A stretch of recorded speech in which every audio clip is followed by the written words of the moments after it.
The City of Gold. El Dorado as metaphor for enlightenment, not treasure. There is a lake high in the Colombian Andes, green as molten jade, surrounded by mist and silence. Centuries ago, explorers believed that beneath its surface lay the secret of immortality, a city of gold, the shining realm of El Dorado. They imagined golden walls, temples that glowed with sunlight, and kings whose skin shimmered with powdered metal. For generations, they hunted it, drowning men, burning forests, and mapping rivers that led only to despair. But what they sought, the myths whisper, was never a city at all. It was a state of being. The legend began not with treasure, but with a ritual. In the 16th century, Spanish chroniclers heard of a Muisca king who covered himself in gold dust and bathed in the sacred waters of Lake Guatavita. His people offered jewels and gold to the gods by throwing them into the lake, where they vanished beneath the green surface.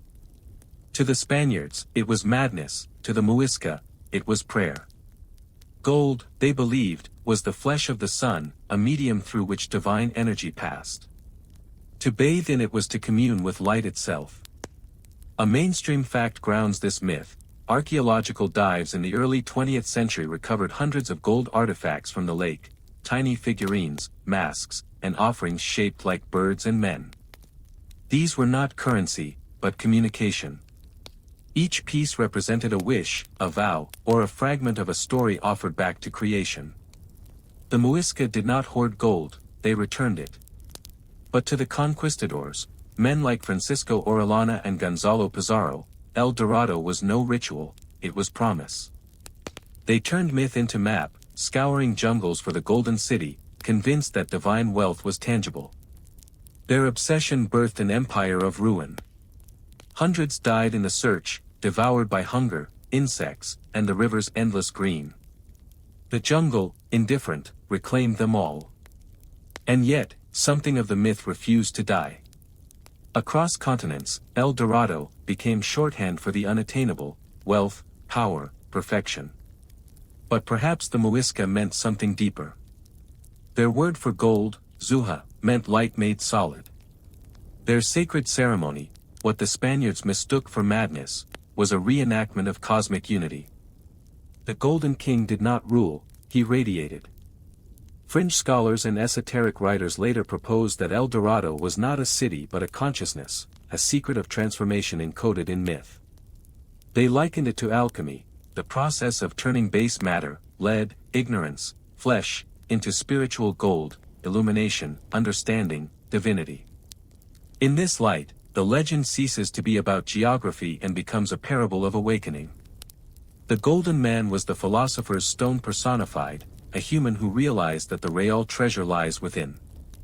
Scholars still debate whether Lake Guatavita's offerings were purely religious or remnants of an initiation ritual. The site's alignment to the solstice suggests that the ceremony was cosmological, a reenactment of the sun's rebirth. Gold dust on the skin symbolized the divine spark within man, the light of consciousness that briefly wears matter as clothing. When the Muisca king washed it away, he returned that light to its source. Even the conquistadors, in their greed, preserved part of the truth. El Dorado, the Gilded One, became the mirror in which they saw their own hunger reflected. The city they sought in the jungle was a projection of what they lacked within. Today, the lake still holds its silence. Tourists stand on its rim, gazing into that green abyss, unaware that beneath their feet lies more than treasure, it lies a metaphor carved into the bones of the earth. For centuries, humanity has repeated the same error, mistaking the symbols of the sacred for the thing itself. El Dorado, if it exists, has no walls, no gates, no treasure rooms. It is the moment one realizes that enlightenment was never hidden, it was only forgotten beneath the weight of gold. The true city of light lies not in the Andes, but in the uncharted terrain of the human soul. Scholars still debate the origins of the myth, but one thing remains certain: every civilization invents its own El Dorado, a place just beyond reach, where matter turns to meaning. The tragedy, and perhaps the beauty, is that the search never ends. The Seven Rings. Planetary metals said to encode universal harmony. Long before telescopes or chemistry, humanity looked to the heavens and saw not emptiness, but order, 7 wandering lights that moved differently from the stars, the sun, the moon, Mercury, Venus, Mars, Jupiter, and Saturn. To the ancients, these were not just celestial bodies, but living intelligences, each ruling one aspect of existence. Their influence, they believed, was woven into the very fabric of matter. Thus emerged the doctrine of the 7 rings, the sacred correspondence between the 7 planets and the 7 metals, a symphony of heaven echoed in the earth below. From Egypt to Mesopotamia, from the Greek philosophers to medieval alchemists, this belief shaped how humanity understood both cosmos and soul. Each planet sang in its own frequency, and each metal, its earthly reflection, resonated with that tone.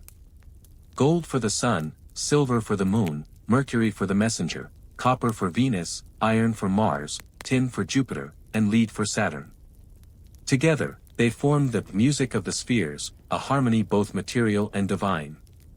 A mainstream fact grounds this cosmic system. Ancient metallurgists indeed categorized metals by their color, behavior, and rarity, observing that gold endured untarnished like the sun, while lead decayed and darkened like Saturn.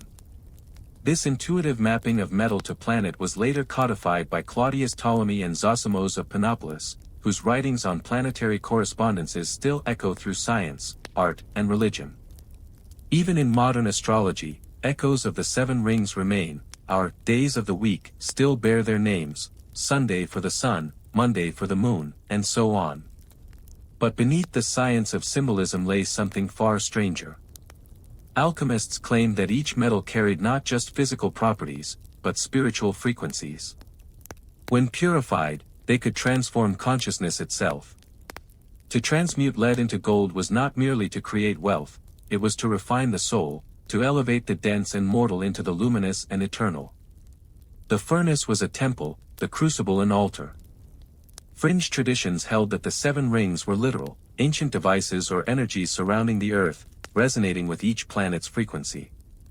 These rings, they said, were both barriers and bridges, determining the spiritual evolution of mankind.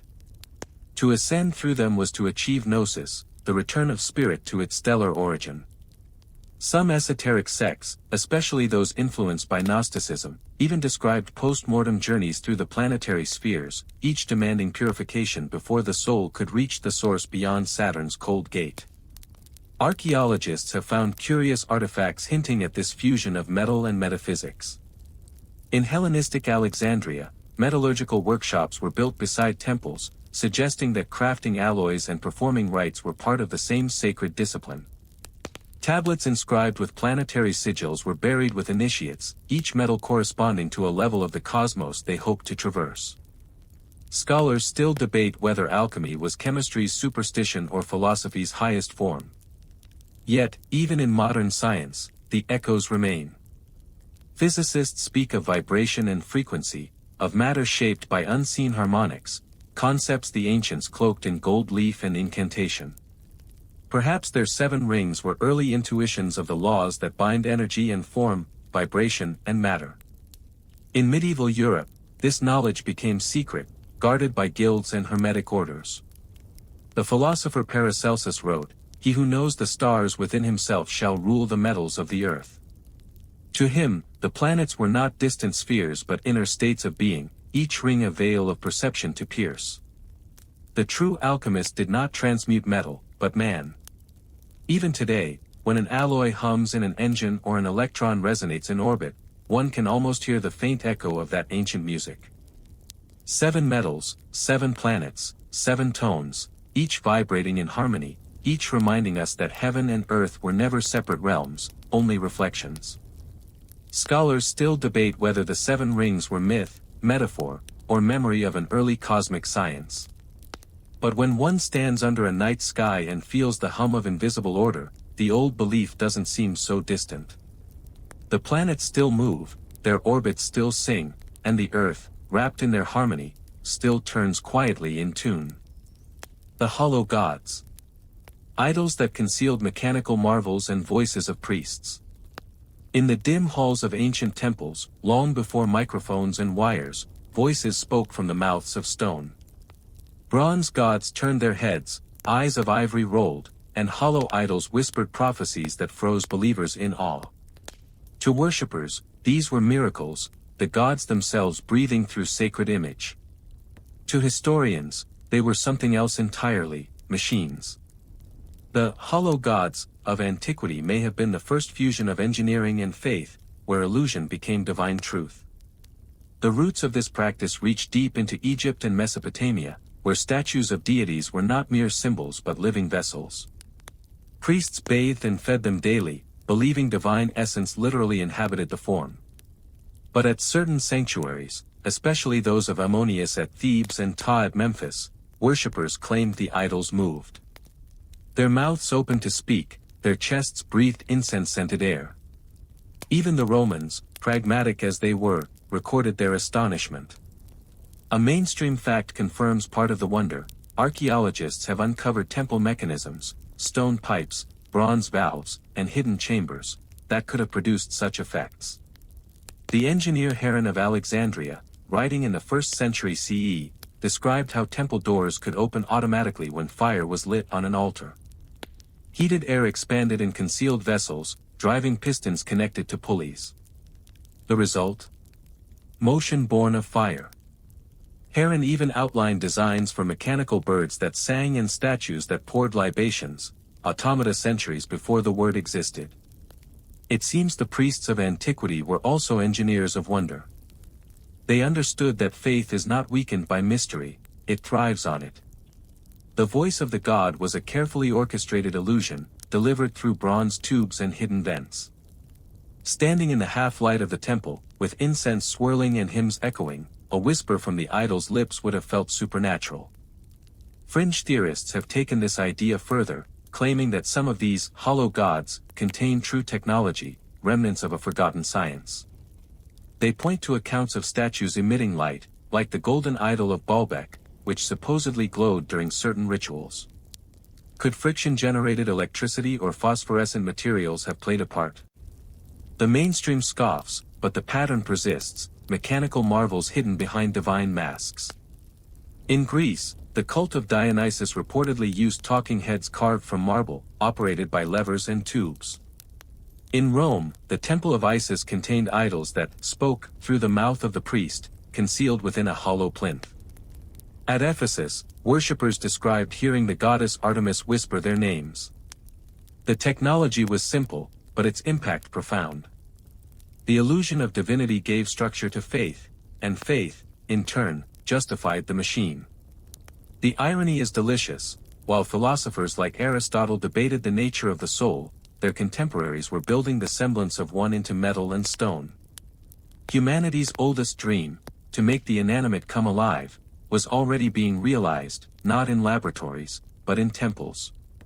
Scholars still debate whether these mechanisms were meant as deceit or devotion. Some argue they were theatrical tools to focus the worshipper's mind. Others believe they were genuine attempts to channel divine presence through craftsmanship. In either case, they reveal something essential about the human impulse to animate matter, to give spirit a voice. Consider the psychological genius of it. In a time when thunder was the sound of gods and stars were the eyes of the dead, a statue that moved or spoke didn't just impress, it confirmed the cosmic order. The universe was alive, responsive. The priests didn't need to lie, they only needed to set the stage for belief. In the end, the hollow gods are our ancestors in every sense. Today, we build machines that speak, move, and seem to think, metallic idols of our own intelligence. We call them artificial, yet they, too, are born of faith, faith in progress, in the promise that the inanimate can be made divine. Scholars still debate whether the ancients' mechanical miracles were trickery or transcendence. But perhaps it doesn't matter. For when a god of bronze first turned its head and spoke, humanity didn't just worship, it created. And that, more than any illusion, is true magic. The sacred wells. Water as portal to the divine in countless faiths. In every ancient land, from the chalk cliffs of Britain to the sun-scorched sands of Arabia, humanity has gathered around wells. Not merely for thirst, but for revelation. Beneath their still surfaces, people believed, lay the border between worlds, a thin, shimmering membrane separating mortal from divine. They were the sacred wells, places where water became memory and silence became voice. The idea is as old as civilization itself. In Sumer, the earliest city-states built temples beside underground springs, believing fresh water flowed directly from the cosmic sea, the Apsu, home of Enki, god of wisdom. In Greece, the oracle at Delphi drew her visions from vapors rising through a fissure beneath the temple, while priests poured libations into sacred wells to commune with spirits below. In Celtic Britain, the practice endured for millennia. Wells like Chalice Well in Glastonbury and Coventina Spring in Northumberland were said to heal, to reveal, and to answer. The Celts called them eyes of the earth. A mainstream fact anchors the belief: groundwater is often naturally filtered through mineral-rich stone, producing unusually pure, clear, and sometimes slightly luminous water. Many sacred wells indeed contain trace minerals, lithium, magnesium, iron, that can have mood-altering or even hallucinogenic effects when consumed. It's easy to see how such wells came to be seen as divine in a world without chemistry. But beyond biology, there was a pattern, one that transcended geography. The people of India revered the Sarasvati and Ganga as living goddesses. The Hebrews spoke of Jacob's well, where revelation flowed like speech. In Africa, water spirits such as Mami Wata or Namo guarded lakes and springs, demanding offerings in exchange for wisdom. Even the Norse told of Mimir's well, where Odin sacrificed an eye to drink from the source of knowledge. Across continents, wells were not simply holes in the ground, they were living portals, reflective eyes of the planet through which gods could see their creation. Fringe scholars propose that these sacred wells were deliberately built at geomagnetic hotspots, locations where the Earth's subtle energies converge. They argue that ancient peoples, though lacking modern tools, sensed these forces through intuition or ritual sensitivity.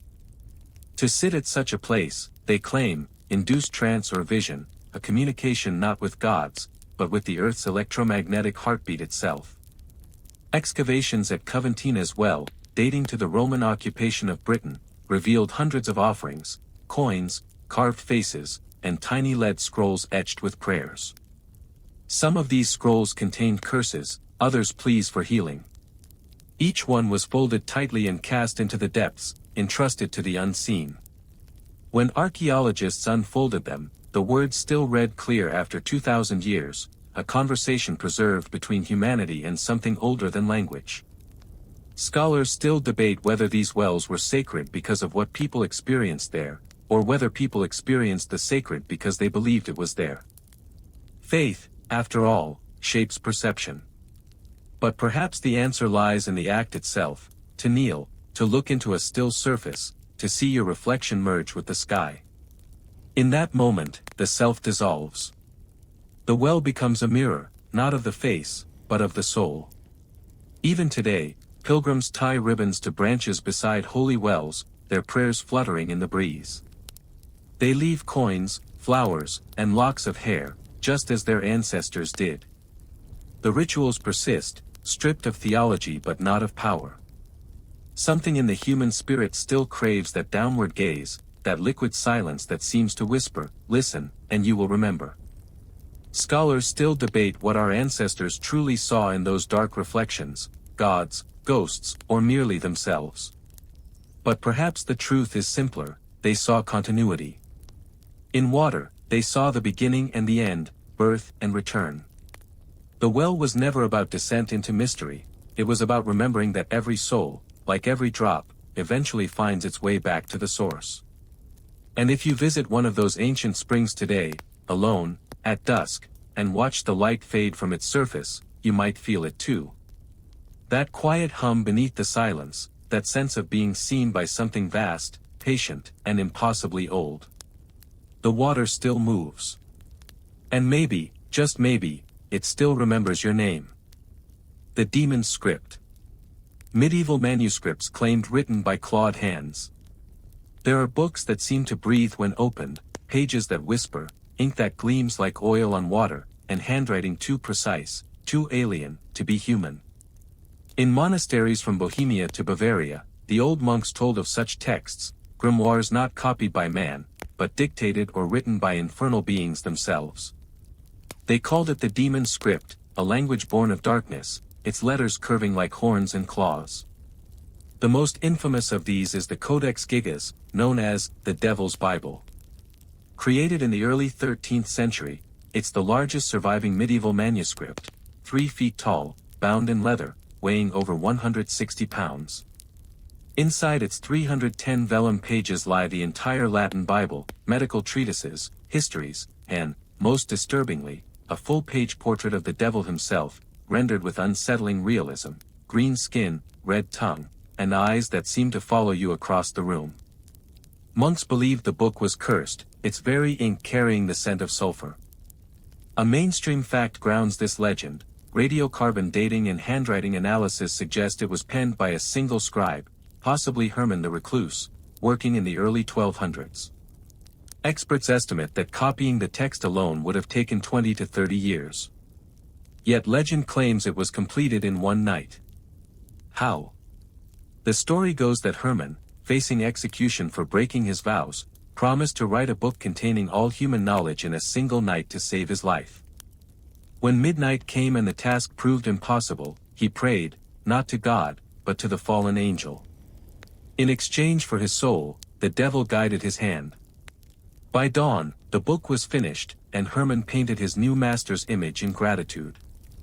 The handwriting is indeed unnerving, large, uniform, and perfectly consistent across hundreds of pages, as if written without fatigue or pause.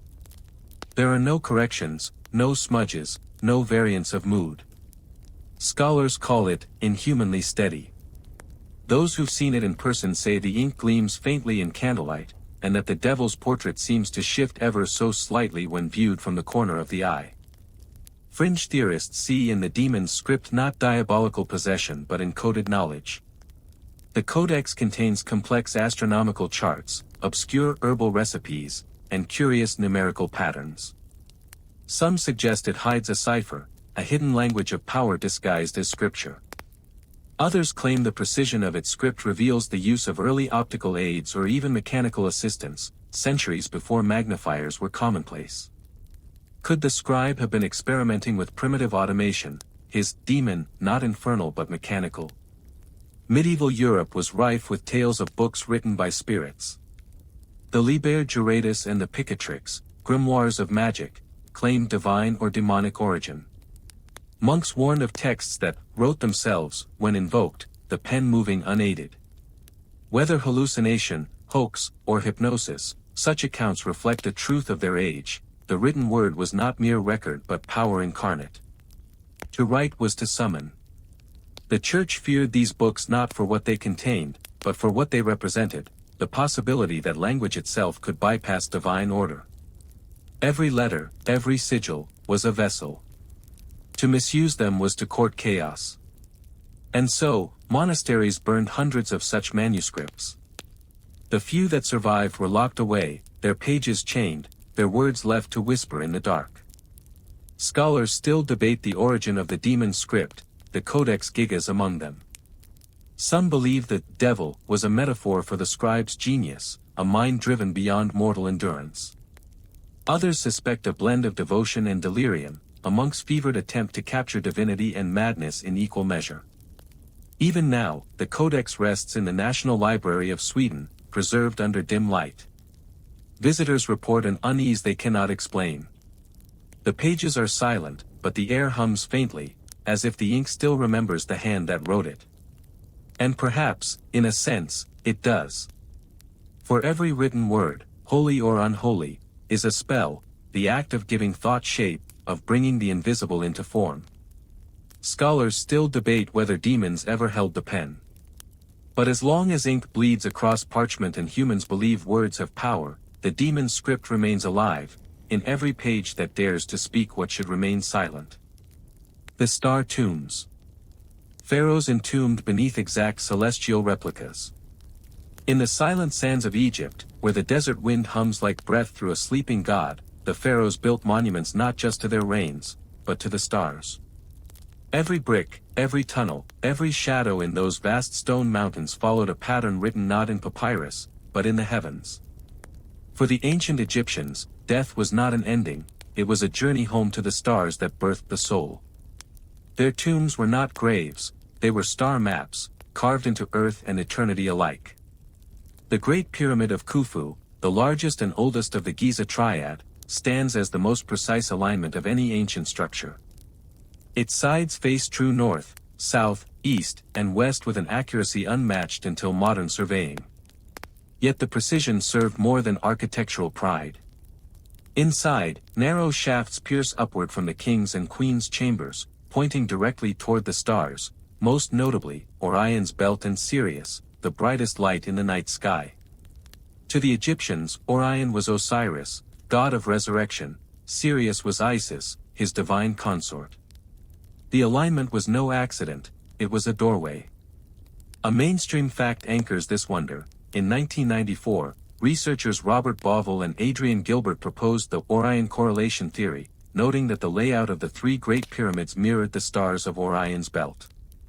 Their axes and angles matched celestial patterns from around 10,500 BCE, the same era the Egyptians believed creation began. The pyramids, in essence, were a snapshot of the heavens at the dawn of time, a cosmic rebirth encoded in stone. But even before modern archaeology, ancient priests claimed the stars guided both the soul and the chisel. The pyramid texts, carved inside the tomb of King Unas, circa 2400 BCE, describe the pharaoh ascending on beams of light to the celestial field of Osiris.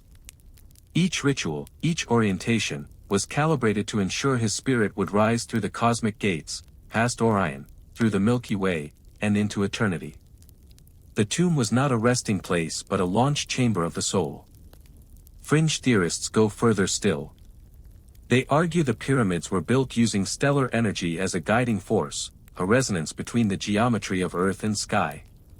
The shafts, some claim, once transmitted not air or smoke, but frequency. Modern engineers who've studied their dimensions note that the king's chamber resonates at 432 Hz, a frequency long considered sacred in music and myth, said to harmonize with the vibration of the universe. Was this coincidence, or intentional design? The Valley of the Kings, centuries later, continued this stellar tradition. Many tombs there are painted with intricate astronomical ceilings, constellations, planets, and sacred boats sailing across the celestial Nile. Pharaohs such as Seti I and Ramses VI were entombed beneath ceilings so precise that even the precession of the equinoxes appears accounted for. Their tombs weren't static, they were dynamic star clocks, forever aligning heaven and underworld. Scholars still debate whether such precision was possible with the instruments available at the time. But we know the Egyptians tracked celestial movements with naked-eye accuracy unmatched by later civilizations. The Merkit, a simple plumb line and sighting tool, allowed priests to fix orientation using the pole stars. They didn't need telescopes, they had eternity for patience. The implication is profound. When the pharaoh lay in his sarcophagus, he was positioned at the exact intersection of geometry, gravity, and light, his mummified body aligned with the cosmos as though waiting for ignition. The funerary texts read like a flight manual: "You will go forth among the imperishable stars. Your bones are iron, your limbs are gold, your heart is flame." To stand beneath those painted ceilings today is to feel the vastness of their intent. The ancients built not tombs but cosmic resurrection chambers. Their architects were astronomers, their priests engineers of eternity. Scholars still debate whether the stars guided the builders or the builders guided the myth. But one truth endures: Egypt was the first civilization to map heaven onto earth, to make faith measurable. And in doing so, they left behind monuments that still point upward, reminding us that death, to them, was not descent but ascent. The sands shift, the stars drift, but the alignments hold. Even now, Orion rises perfectly above the Giza Plateau as it did 12,000 years ago, a god calling to his stone reflection across time. The Mirror of Babylon. Polished obsidian used for royal divination. Long before crystal balls shimmered in candlelight, before prophets read the stars or priests cast bones, kings looked into black mirrors, smooth, cold, and alive with the reflections of gods. In the great palaces of Mesopotamia and later Babylon, rulers believed that to rule the world, one had to see it not through the eyes, but through shadow. Their medium was obsidian, volcanic glass dark as midnight, polished until it gleamed like frozen smoke. It was called the Mirror of Babylon, a portal between the visible and the divine. Archaeologists have unearthed dozens of these mirrors in the ruins of Ur, Nineveh, and Babylon, dating as far back as 2000 BCE. Made from volcanic glass imported from distant Anatolia, they were shaped into perfect discs, some framed with gold, others engraved with inscriptions invoking Shamash, the god of truth and justice. The mirrors were kept in temples and royal archives, handled only by priest-diviners. They weren't for vanity, they were for revelation. A mainstream fact grounds the legend. Babylonian scribes practiced a form of scrying called lecanomancy, divination by reflective surfaces. Clay tablets describe rituals in which priests gazed into oil, water, or obsidian under starlight to interpret omens from the gods. Reflections were seen as messages, ripples meant unrest, stillness meant favor, distortions meant deception. For them, light was divine speech, and darkness was its secret grammar. But the obsidian mirror held deeper power. Unlike water, it absorbed rather than reflected light, forcing the seer to gaze not at their image, but into absence. In that abyss, visions appeared, faces, symbols, or entire scenes. The priests of Babylon called these moments the opening of the gate. Modern psychologists might call it hypnagogic vision, but to the ancients, it was communion. Fringe theorists suggest the mirrors were more than ritual tools. Some claim they acted as electromagnetic conductors, amplifying psychic resonance through the iron-rich composition of obsidian. Others draw parallels to later traditions. Aztec priests used nearly identical black mirrors in their temples, invoking Tezcatlipoca, the smoking mirror, god of destiny. The same technology, the same material, the same belief, half a world and 2 millennia apart. Coincidence, or inheritance? Scholars still debate whether such parallels reveal lost global connections or universal human intuition. One obsidian disc, discovered near Nineveh in 1928, bears a cuneiform inscription reading, "To look is to call, to see is to bind." The phrase puzzled translators until they realized its dual meaning. Seeing the divine was both blessing and danger. Once you called the gods' attention, you couldn't escape their gaze. Throughout Mesopotamian history, kings consulted mirror diviners before battle, before marriages, even before dreams. The priests would polish the surface with sacred oils and chant, "May the reflection be clear, may the shadow be true." What they saw determined the fate of nations. Later, in the Hellenistic era, the practice spread to Greece and Rome. Mirrors of dark glass became instruments of necromancy, the same principle that once revealed gods now summoned ghosts. The philosopher Iamblichus wrote of mirrors, made of the purest stone, in which the soul may see its own form. Centuries later, John Dee, advisor to Queen Elizabeth I, famously used a black obsidian mirror, likely of Aztec origin, to speak with angels. The artifact still exists today in the British Museum, gleaming faintly under sterile light, its surface reflecting not faces but history itself. Scholars still debate whether such mirrors induced visions through suggestion, reflection, or psychology. But even science admits that the human brain, deprived of external light and focused upon its own reflection, begins to generate imagery from within. What the priests called divine revelation may have been the subconscious speaking in the only language it could, symbol and shadow. Yet to the Babylonians, that shadow was sacred. They understood what modern minds often forget, that darkness is not the absence of light, but its womb. Every vision, every prophecy, every truth must first emerge from the unknown. To hold an obsidian mirror, even now, is to feel its gravity. It draws your gaze inward until you cannot tell where your eyes end and its depth begins. That was its secret. The mirror of Babylon was never a window to another world, it was a door into the one within. And perhaps that's why kings feared it as much as they revered it. For those who stared too long into the dark glass didn't always like what looked back. The Tree of Souls. From Norse Yggdrasil to Mayan Saba, roots link all myths. In every ancient cosmology, somewhere at the center of the world, stands a tree. Its roots plunge into darkness, its branches cradle the stars. It connects the underworld, the mortal plane, and the heavens above, a bridge between life and death, seen and unseen. It is called by many names: Yggdrasil in the Norse sagas, Ashvatha in the Vedas, Saba among the Maya, and the Tree of Life in Genesis. To the ancients, it was not just a symbol of creation, it was creation itself. A mainstream fact grounds this mythic convergence. In nearly every ancient culture, trees were central to spiritual life. Archaeologists have found tree motifs carved into temples from Mesopotamia to Mesoamerica, often flanked by birds above and serpents below. These creatures symbolize the dual currents of existence: spirit rising, matter descending. Trees, with their mirrored forms, branches reaching skyward, roots delving deep, became living diagrams of the universe. The Norse Yggdrasil, described in the Poetic Edda around the 13th century, was the axis of all worlds. Its roots coiled through the underworld of Hell, its trunk spanned the realm of men, and its crown held Asgard, home of the gods.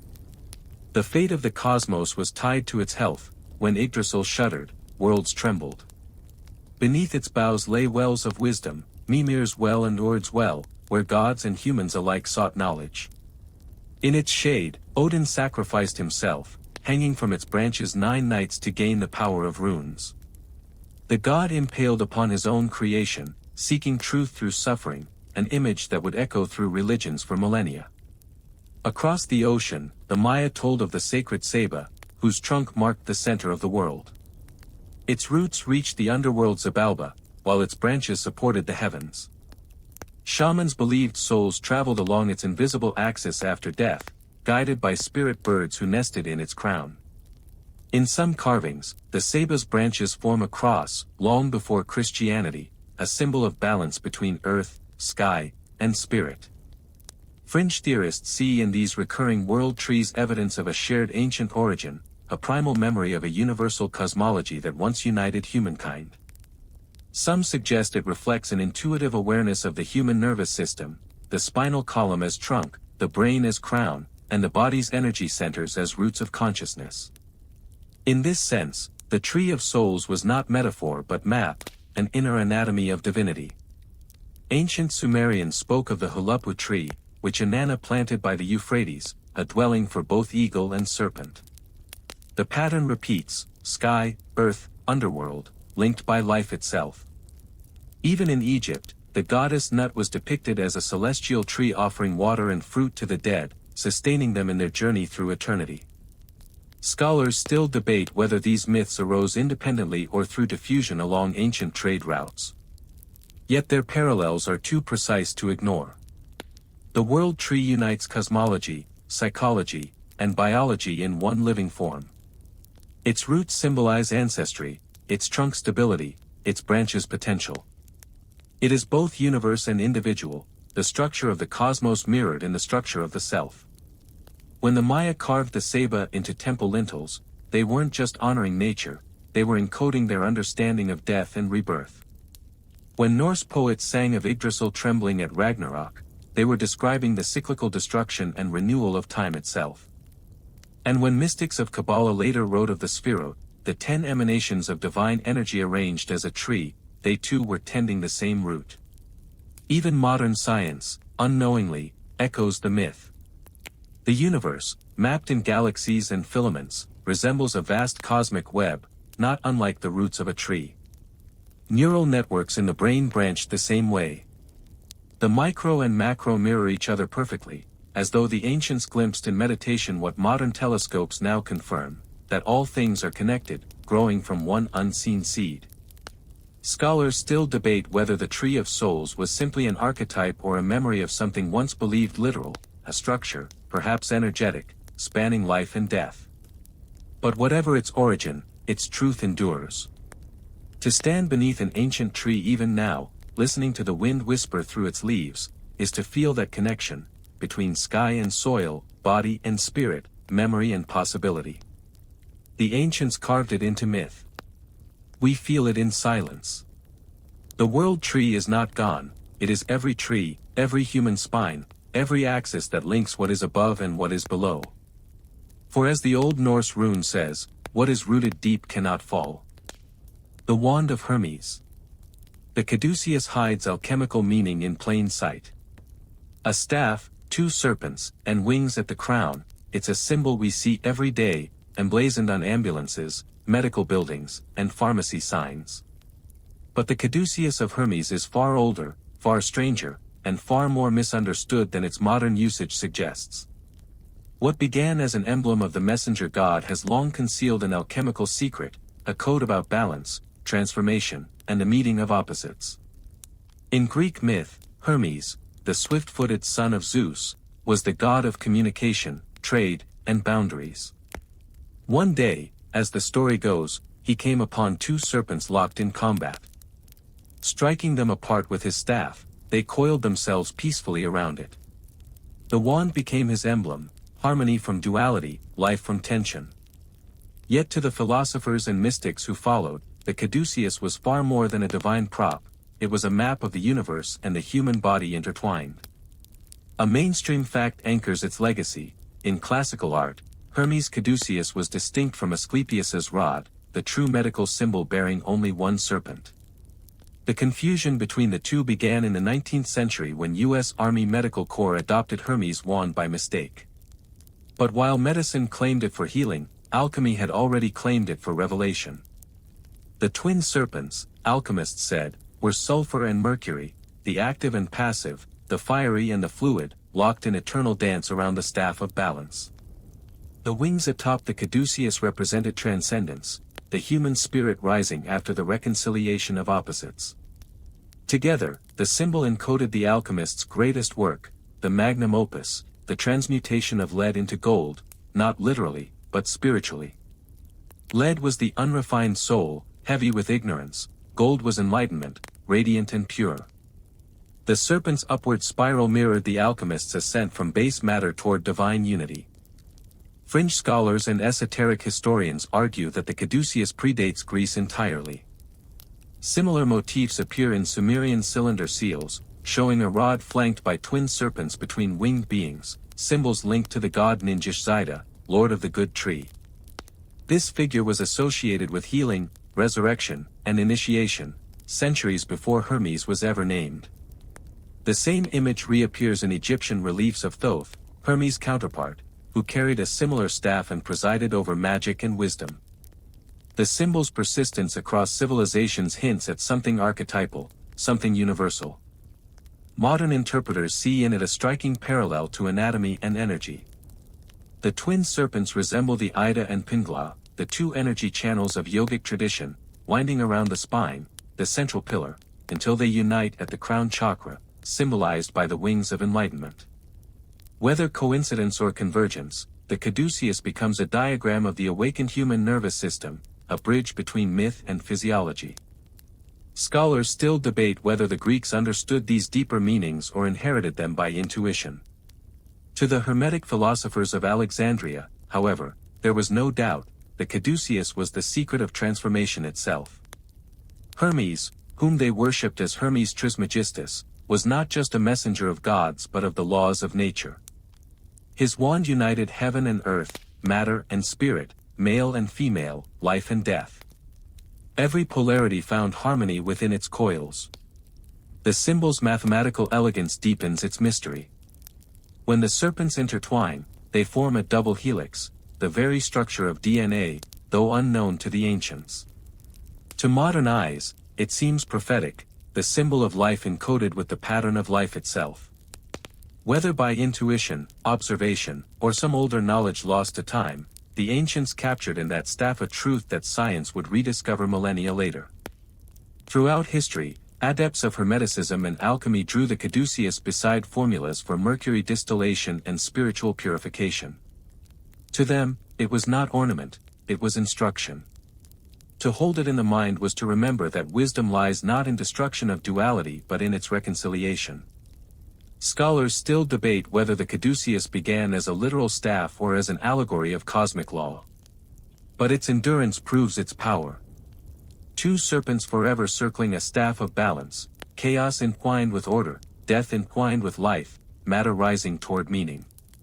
In modern hospitals, its wings still shine in sterile corridors, a faint echo of ancient alchemy. Few notice, fewer understand. Yet the symbol endures because, perhaps, somewhere deep in our collective memory, we recognize its truth. Healing, whether of body or spirit, has always been the art of balance. And when the last serpent stops its spiral, when the wings spread fully at last, Hermes' ancient promise will be fulfilled, that within every human lies a messenger, waiting to rise. The Sun Priests. Andean astronomers shaping calendars from shadow and stone. In the thin air of the Andes, where clouds move like living things and mountains glow red at dusk, the sun was never just a celestial body, it was a god that watched. For the ancient peoples of Peru, Bolivia, and Ecuador, every shadow cast by stone carried meaning. The sun priests, astronomer priests of the Inca and their predecessors, built temples and observatories that turned sunlight into scripture, tracing the heartbeat of the heavens through the slow pulse of light and dark. At the heart of their world stood Inti, the sun deity. The Inca called themselves children of the sun, and their emperor, the Sapa Inca, was its living descendant. Yet their worship was not blind devotion, it was geometry. Across the sacred capital of Cusco, sunlight determined when to sow, when to harvest, when to sacrifice, and when to rest. From Machu Picchu to Sacsayhuaman, their temples functioned as instruments of observation, recording solstices and equinoxes with a precision that rivaled, and sometimes surpassed, Egyptian and Mayan calendars. A mainstream fact grounds this devotion in science. At Machu Picchu, the Intihuatana stone, meaning, the hitching post of the sun, aligns perfectly with the sun's position during the solstices. On those days, its shadow disappears entirely at noon, an ancient mark of cosmic perfection. Archaeologists have confirmed that such stones were not isolated, they were part of a network of solar observatories across the empire. The Inca did not measure time by numbers but by light's relationship to form. To the sun priests, every structure was an equation. The temples of Coricancha, Cusco's radiant centerpiece, were plated in sheets of gold that reflected sunrise across the city, turning walls into living rays. Beneath its surface, tunnels extended toward the mountains, linking the sun's temple to lesser shrines aligned with rising constellations.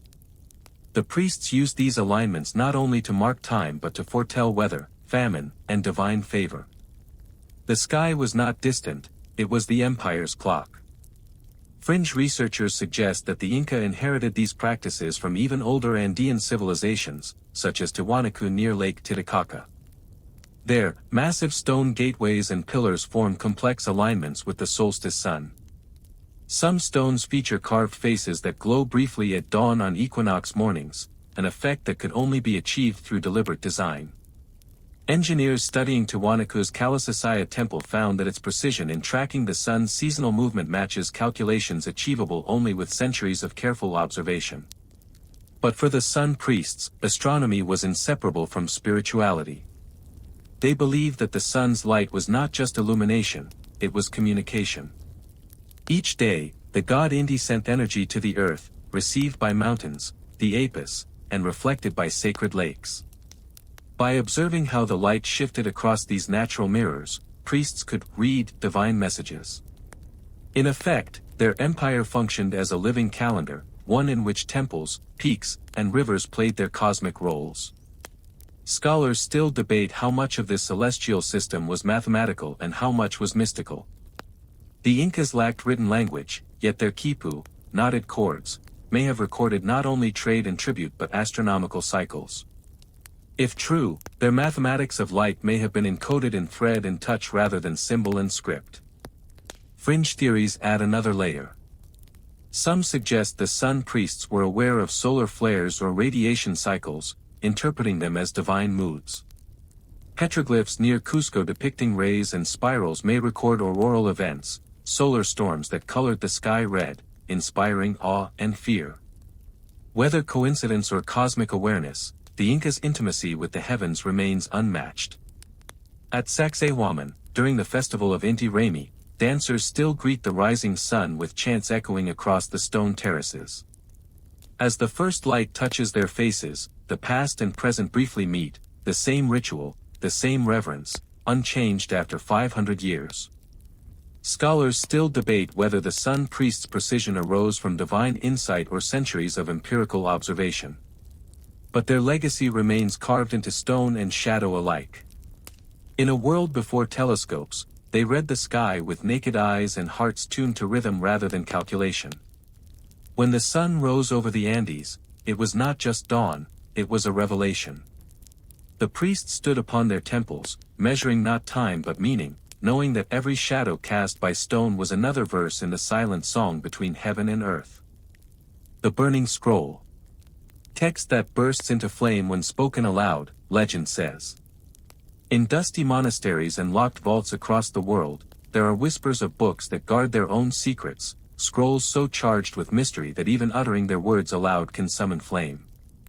These are the Burning Scrolls, manuscripts said to be written with fire itself, their letters dormant until awoken by voice. Most scholars call them myths, metaphors for forbidden knowledge. Yet throughout history, from Egypt to medieval Europe, accounts persist of writings that respond to sound as though alive. The oldest such legend comes from Alexandria, where scribes of the Great Library were rumored to have inscribed certain ritual texts using inks of volatile composition, mixtures of sulfur, orpiment, and oils that reacted to breath or heat. The Scroll of Set, a text said to describe the creation of divine flame, was supposedly written in such a way. According to later Greek writers, when priests recited its invocation, the scroll ignited, not destroying itself but glowing with red fire as words burned in midair. No trace of this text remains. A mainstream fact anchors the legend: some ancient inks indeed contained reactive minerals. Alchemists experimented with phosphorus, mercury, and arsenic compounds, creating inks that glowed in darkness or flared when exposed to certain vapors. Medieval grimoires like the Book of Abramelin warned of living inks that must be handled under moonlight, as daylight might awaken the sigils. These were not magical ingredients by modern measure, but chemical curiosities mistaken for the supernatural.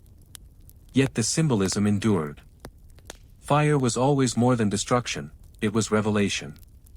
The Zoroastrians saw it as the visible essence of truth, and in many faiths, divine messages came in flame: Moses and the burning bush, the tongues of fire at Pentecost. To speak words that ignite is to touch the threshold between creation and annihilation. The ancients understood this power intimately. Fringe theorists have expanded the myth, claiming the burning scrolls were not physical objects but linguistic constructs, texts written in what occultists call the language of fire. Each word, when pronounced correctly, would resonate with a frequency capable of generating heat, light, or transformation. It sounds absurd until one recalls the very real science of resonance: sound waves shaping matter, frequency altering form. To those who believed the universe was spoken into existence, such an idea was not fantasy but faith in the literal power of sound. A few historical records blur the line between myth and report. In 1643, Jesuit chronicler Athanasius Kircher described a parchment in Prague that smoked faintly when read aloud by the priest. Centuries earlier, a Syriac text from Antioch warned of a book that burns not by hand but by word. Even in Tibet, legends speak of lung giege, breath letters, scrolls whose true ink was voice. Scholars still debate whether these accounts describe optical illusions, chemical reactions, or allegories of censorship and heresy. In medieval times, to burn by voice might have meant condemnation, the speaking of forbidden scripture that led to literal flame at the stake. Words, after all, have always been incendiary. Yet there is something deeply human in these tales. They suggest that knowledge is dangerous not merely to the ignorant, but to reality itself, that language, if perfectly aligned, can ignite the world. The alchemists called this the great word, the utterance that turns thought into flame, matter into meaning. Modern chemists, intrigued by the myth, have replicated some effects: inks of alcohol and phosphorus that flare briefly when spoken upon, reacting to moisture and heat.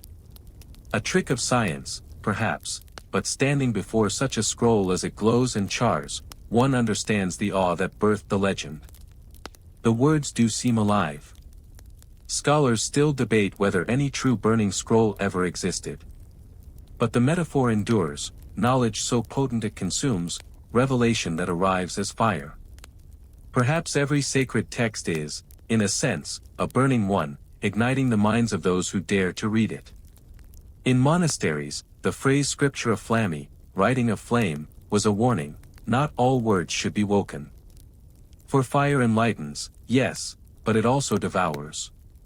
And somewhere in a forgotten library, a brittle parchment waits, dormant ink shimmering faintly. It does not need to burn to prove its power, it only needs to be read aloud. The Queen of Sheba's Mines. Gold, incense, and ancient trade shaping mythic kingdoms. Somewhere between legend and dust lies the kingdom of Sheba, a realm of gold and perfume that haunted the dreams of empires. Its queen, mysterious, wise, and untouchable, appears in the Hebrew Bible, the Quran, and Ethiopian chronicles alike. When she journeyed to meet King Solomon, she carried gifts so rich they blurred the line between tribute and temptation: golden mountains, gems that caught fire in sunlight, and incense that turned air itself holy. But beneath her story runs a deeper current, one of ancient trade networks, lost wealth, and mines that may have birthed the legend of divine abundance. A mainstream fact anchors her myth in history. Inscriptions from the Sabaean kingdom of southern Arabia, modern Yemen, record a powerful matriarchal ruler in the 9th century BCE, known for her command of caravan routes and control of the frankincense and myrrh trade. Her capital, Marib, lay on the edge of the desert, its dam and temples engineered with sophistication rivaling Egypt's. Archaeologists have found altars bearing her name, evidence that Sheba was no fantasy, but an empire of spice and sunlight. Frankincense and myrrh, the queen's chief exports, were worth their weight in gold. Harvested from trees that grew only in the arid cliffs of Oman and Dhofar, these resins were burned in temples across the ancient world. Their smoke was thought to carry prayers heavenward, a literal bridge between human and divine. The gold of Sheba, then, was not only metal, but sacred scent, invisible yet priceless.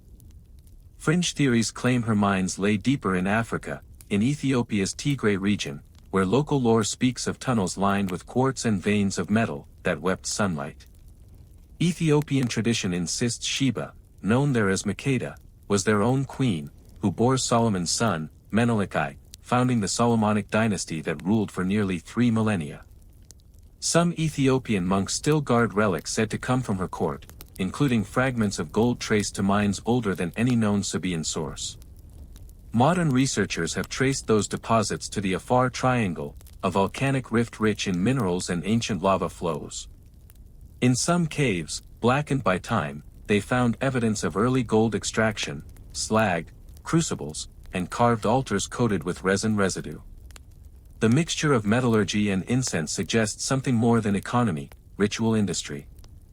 The queen's miners, it seems, were priests as much as laborers, fusing trade, worship, and power into a single act. Scholars still debate whether the Queen of Sheba's visit to Solomon was historical or symbolic. Some see it as an allegory of East meeting West, or wisdom bowing to faith. But to those who walked the incense roads, her story was geography as much as theology. The caravans she commanded linked the Red Sea to the Mediterranean, carrying not just goods but ideas. Along those routes, mathematics, astronomy, and mysticism traveled like wind-blown seeds. Her kingdom was an artery of civilization. When the Bible says she tested Solomon with hard questions, it may not mean riddles at all. In Sabaean inscriptions, wisdom is often synonymous with knowledge of the stars and trade winds. She may have spoken of astronomy, navigation, the language of markets, the sciences that made kingdoms rise.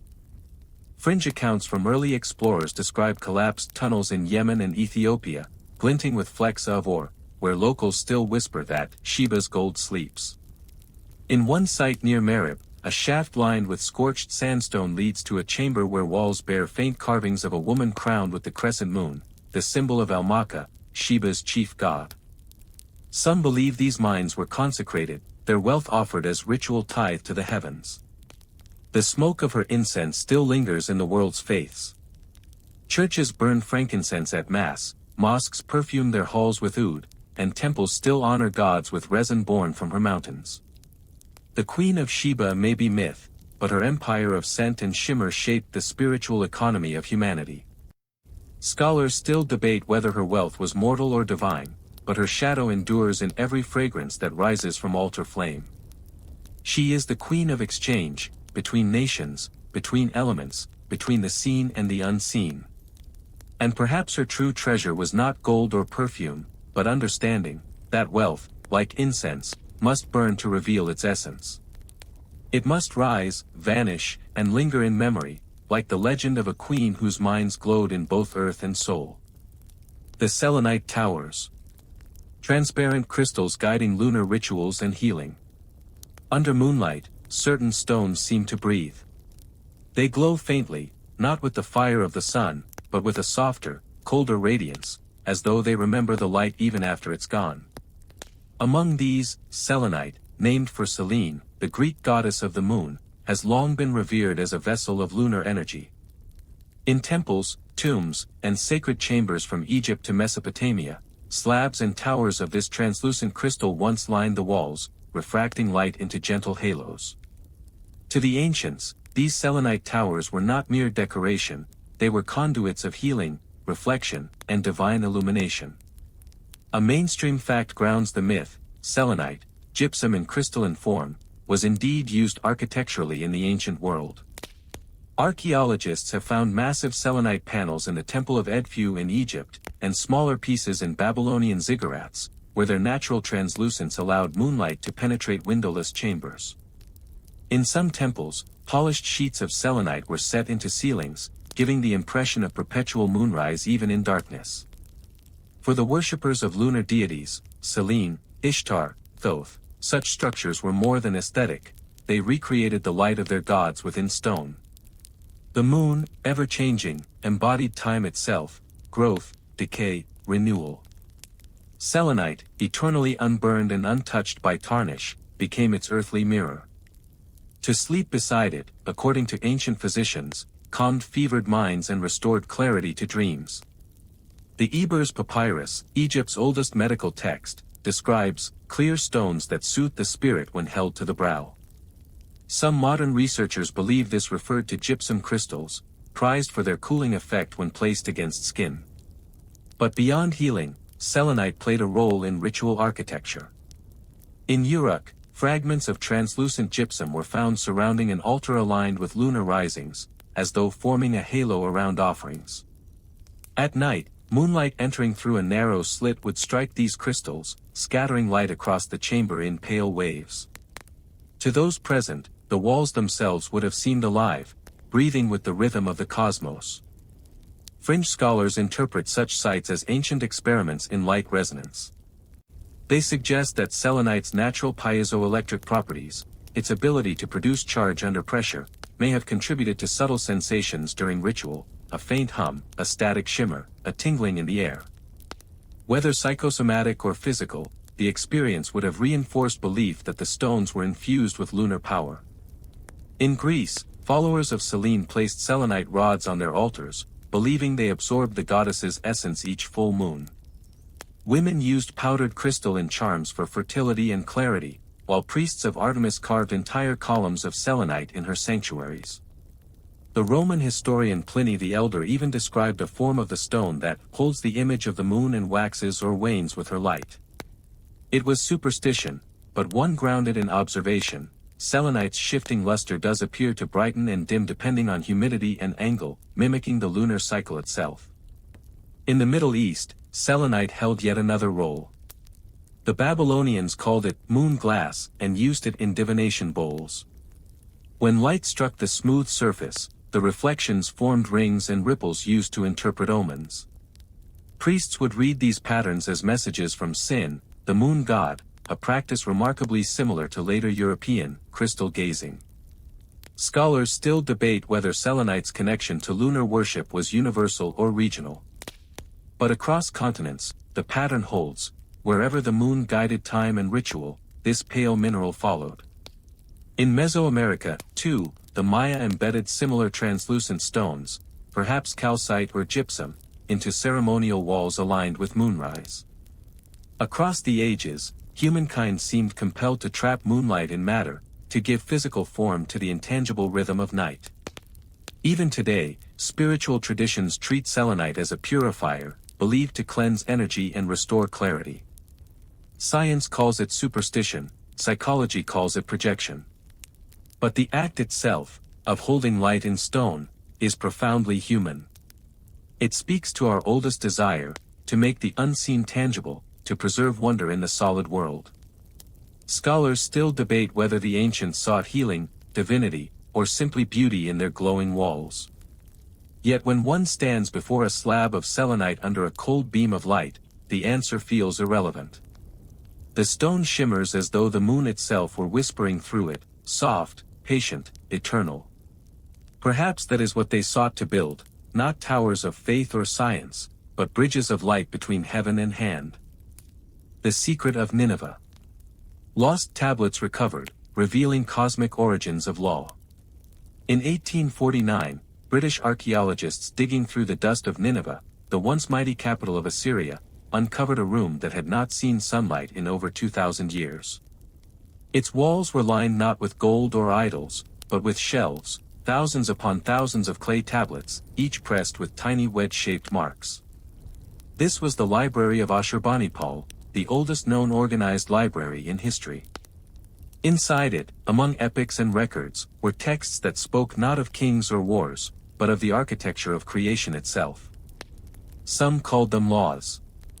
Others whispered that they were the instructions of the gods. A mainstream fact grounds this wonder. Among those tablets was the Enuma Elish, the Babylonian creation epic written in cuneiform around 1750 BCE.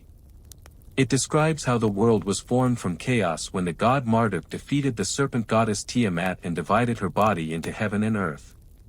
But alongside myth, the tablets contained codes, lists of principles that governed both divine and mortal realms. Historians now see in them the earliest frameworks of law and science, calculations of planetary motion, legal contracts, omens tied to celestial events. The ancients did not separate morality from mathematics. To them, both were reflections of cosmic order. When these tablets were first translated in the 19th century, they sent shockwaves through Europe. The Code of Hammurabi, discovered nearby, predated Mosaic law by centuries. And the Enuma Elish, older than Genesis, told of creation through speech, then Marduk spoke, and the void divided. The echoes were unmistakable. Scholars realized the roots of the biblical and classical world lay deep in Mesopotamia, where priests of Nineveh once recorded the rhythm of heaven in clay. But it was another set of tablets, less famous, more enigmatic, that drew darker fascination, texts describing the 7 laws of heaven and earth, said to be given by the god Enki. These laws govern balance between chaos and order, the alignment of stars, and the duty of kings to maintain harmony. Some researchers now interpret them as early expressions of natural law, the understanding that human justice must mirror cosmic design. Fringe theorists claim the tablets encode mathematical constants far ahead of their time. The Babylonian Plimpton 322 tablet, for instance, contains what appear to be trigonometric ratios, a full millennium before Pythagoras. Others believe the laws of Enki describe orbital cycles of planets, hidden behind poetic allegory. One line reads, "When the star of the lion crosses the path of the bull, the waters shall rise." To astrologers, this predicted flooding tied to solstices. To modern astronomers, it might mark the precession of equinoxes. Either way, the ancients clearly saw law as something written not merely on stone, but into the structure of the sky. The mythic and the rational fused seamlessly in Nineveh. Priests were jurists, astronomers were theologians. They believed to break a human law was to fracture cosmic symmetry. The king was not above the law, he was its reflection, tasked with keeping heaven's rhythm alive on earth. When harmony failed, through injustice, pride, or neglect, the gods sent omens, eclipses, droughts, earthquakes. To them, ethics and entropy were the same force, merely spoken in different tongues. Scholars still debate the deeper purpose of Ashurbanipal's library. Some see it as the king's attempt to preserve all human knowledge after witnessing centuries of war. Others suspect a more esoteric motive, that the library was meant to recreate, in clay, the mind of the divine, a mirror archive of the universe itself. Every word impressed into wet earth was an act of sacred imitation, echoing creation's first gesture, speech made solid. When the tablets were shipped to London, witnesses described a strange scent rising from them after the first rainfall, a dry fragrance, like dust remembering rain. Perhaps coincidence, or perhaps the earth reclaiming its words. Today, many of those tablets sit quietly in the British Museum, their messages partially erased, their gods half asleep. Yet some still whisper through translation, the conviction that law, in its truest sense, is not human invention but cosmic inheritance. Scholars still debate what the ancients of Nineveh believed they preserved, science, scripture, or something between. But maybe the distinction never mattered. To them, law was simply the order by which light binds darkness, and by which the heavens hold their place. And as we read their words millennia later, we become part of that same contract, custodians of balance, heirs to a wisdom carved in clay and sealed by the silence of stars. The Red Sea Passage. Miracle or misunderstood geological event reshaped faith forever. The story is one of humanity's most enduring miracles. A prophet lifts his staff, the sea divides, and an enslaved people walk dry-shod between towering walls of water. Behind them, an empire's army drowns as the waves collapse. The crossing of the Red Sea, described in the book of Exodus, is more than a tale of escape, it is the birth of divine deliverance, the moment when nature itself obeys faith. For thousands of years, believers have seen it as proof of God's intervention. Yet beneath the poetry lies a mystery still debated: could the event, in some form, have been real? A mainstream fact roots the legend in geography. The Red Sea of the Bible may not refer to the modern sea at all but to the Yam Suf, or Sea of Reeds, possibly a shallow lagoon or marsh near Egypt's eastern delta. In 1882, explorer Edouard Neville identified one likely candidate, Lake Timsah on the ancient route from Pyramus to Sinai. Another lies farther north, near the Bitter Lakes, where strong winds and tides could create dramatic water shifts. Modern scientists have proposed natural explanations consistent with ancient descriptions. In 2010, researchers at the National Center for Atmospheric Research simulated how a powerful east wind, blowing at 60 miles per hour for several hours, could push back shallow water, exposing dry ground temporarily before flooding back when the wind ceased. The resulting wind set-down effect, as it's known, matches the Exodus narrative precisely: the sea parts at night, the Israelites cross, the waters return at dawn. What the ancients experienced as miracle, science interprets as meteorology. But the symbolism transcends explanation. In the ancient world, water represented chaos, the unformed void from which creation emerged. To divide the waters was to impose order, to birth a new world. Moses, in lifting his staff, was not merely leading a people but reenacting creation itself. The crossing thus became mythic law, liberation as a cosmic act, the triumph of purpose over entropy. Fringe theorists, meanwhile, pushed the theory further. Some claim the event was catalyzed by volcanic activity in the Aegean or along the Red Sea Rift. Around 1600 BCE, the eruption of Thera, Santorini, triggered regional tsunamis and atmospheric disturbances. If Exodus preserves memory of these cataclysms, then the parting of the sea may have been literal, waters pulled back before a massive surge, as tsunamis often do. Others suggest the story records migration during a climatic upheaval, when seas and weather patterns shifted unpredictably. Archaeology offers no definitive proof. Traces of Egyptian chariot wheels found in the Gulf of Aqaba are often cited but never verified. Yet the absence of evidence hardly diminishes the event's power. Across faiths, the Red Sea crossing remains the defining metaphor for transformation, the passage from bondage to freedom, ignorance to revelation, fear to faith.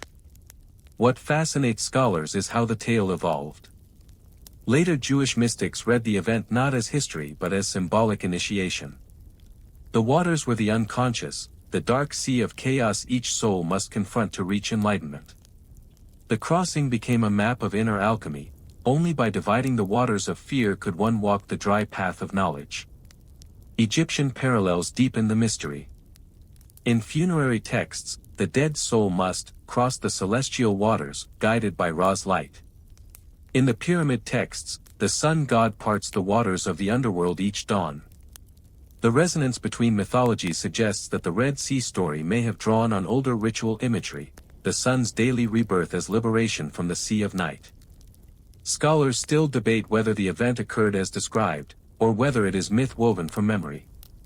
But the genius of the story is that it works on every level: natural, moral, spiritual. A storm may have parted the waters, a prophet may have seen divine will in the wind.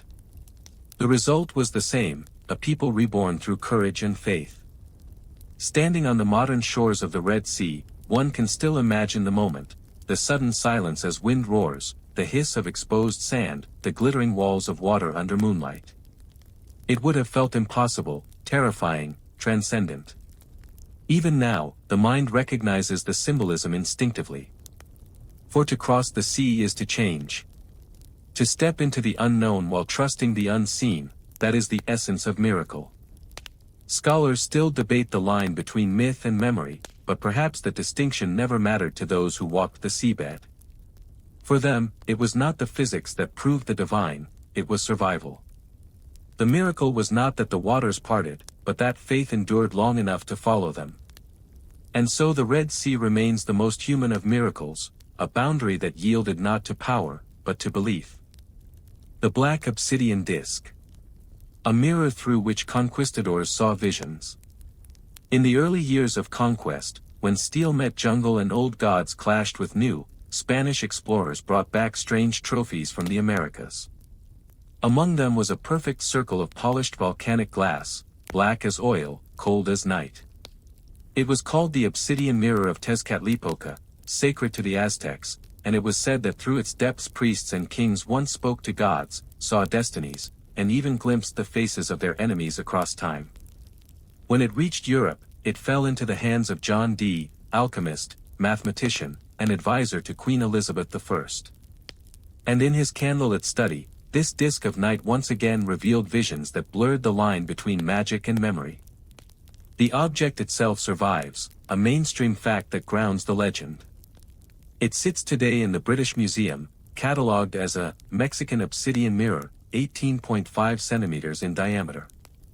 Chemical analysis confirms it originated from Pachuca, an ancient mine in central Mexico famed for its high-grade obsidian.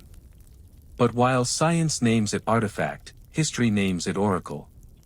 In the Aztec language, Tezcatlipoca means smoking mirror, the god of fate and shadow. His priests used mirrors like this not for vanity, but for communion, with gods, ancestors, and, some whispered, with the darker half of the soul. When John Dee acquired it in the 1580s, he believed it to be a relic of biblical antiquity. With his scryer, Edward Kelly, he performed seances, gazing into the mirror's black surface to communicate with angels. They claimed to hear voices, see visions of light, and receive cryptic messages in an unknown tongue, what Dee called the Enochian language. He recorded hundreds of pages of these dialogues, believing them to be divine revelation. Yet the mirror's reflection, by all accounts, showed no image, only darkness that deepened the longer one looked. Fringe historians argue that Dee, in using the obsidian mirror, unwittingly revived the very Aztec rituals it once served. For the Mexica priests, the mirror was not a tool of prediction but transformation. To gaze into it was to surrender identity, to see the self dissolve into cosmic duality, light and shadow, creation and destruction. Tezcatlipoca himself was both god of fate and of illusion, a deity who tested mortals by reflecting their true nature. It was said that those unworthy would see madness looking back. Scholars still debate whether the Aztec mirrors were instruments of hypnosis, trance induction, or shamanic meditation. Their perfectly concave surfaces could have distorted reflections into moving forms, flickering in firelight like shifting spirits. The obsidian's black sheen absorbs nearly all light, drawing the eye inward until reality seems to fade. To ancient minds, this was no trick, it was the opening of the smoking mirror, a portal into divine perception. When Dee and Kelly gazed into their mirrors centuries later, they described visions uncannily similar to Aztec cosmology, vast eagles of fire, wheels within wheels, and serpents of light winding through the heavens.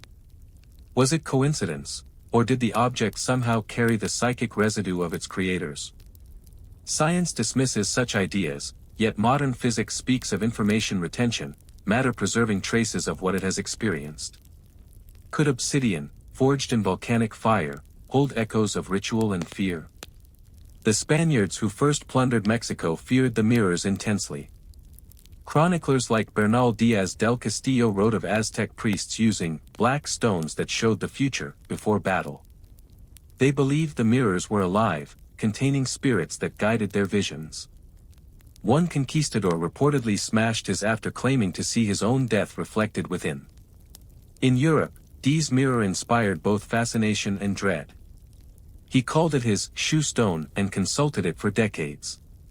His angelic communications, later dismissed as delusions, influenced centuries of occult thought. The very language he claimed to receive, Enochian, remains used by ritual magicians to this day. Thus, an artifact of Aztec worship became a cornerstone of Western mysticism, its shadow stretching from Tenochtitlan to London.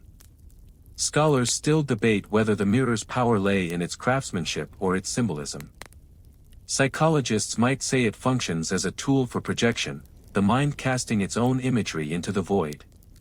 Mystics argue that it's a bridge between consciousness and the unseen.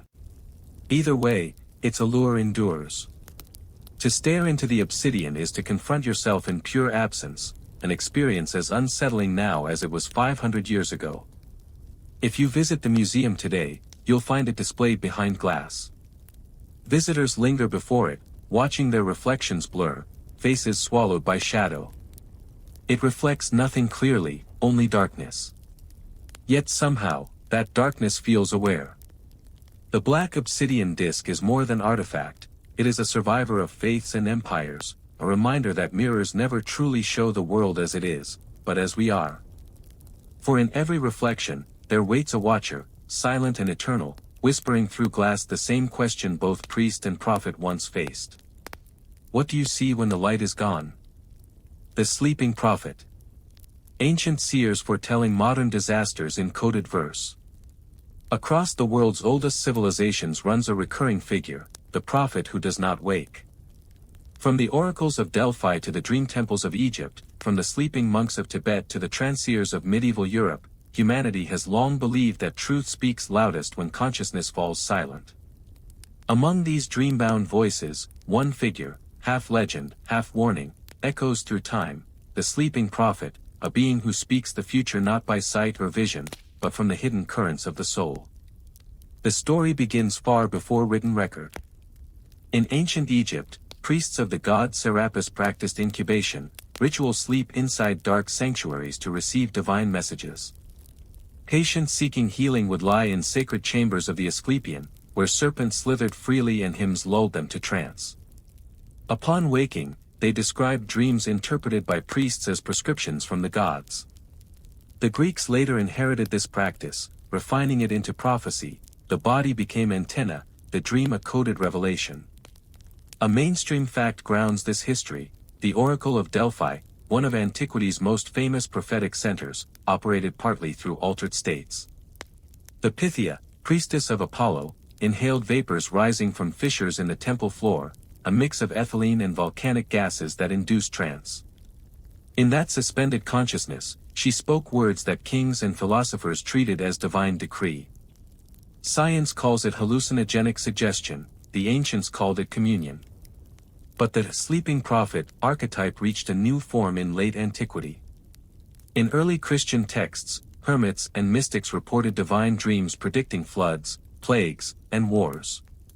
In Persia, Zoroastrian magi recorded visions of stars falling and mountains trembling, as if time itself had turned upon its side. Medieval monastic archives later describe similar sleep trances, where monks, reciting psalms for days, entered states resembling suspended animation, their bodies cold to the touch while their mouths whispered scripture. Fringe historians point to patterns connecting these accounts to modern times. The Casey manuscripts, named after the 20th century American trance reader Edgar Casey, who was himself nicknamed the Sleeping Prophet, mirror older traditions in eerie ways. Casey, like the Pythia, entered self-induced sleep and delivered prophecies about Atlantis, wars, and natural disasters. Many of his visions appear in earlier oracles, suggesting not prediction but repetition, echoes from a timeless source that various seers merely tuned into. Ancient Sumerian tablets from Nineveh even describe a priest who lay still for 7 days, neither living nor dead, and spoke of the great wave that would drown the cities of men.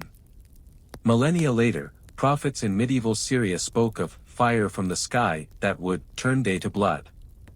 When modern scholars read these lines, they cannot help but think of floods, meteors, and wars, the same fears, recast through centuries. Scholars still debate whether such sleep prophecies were coincidences or unconscious pattern recognition. To the ancients, time was not linear but cyclical, history repeated like the moon's phases. Thus, prophecy was not foretelling but remembering. The sleeping prophet did not see the future, he dreamed the eternal.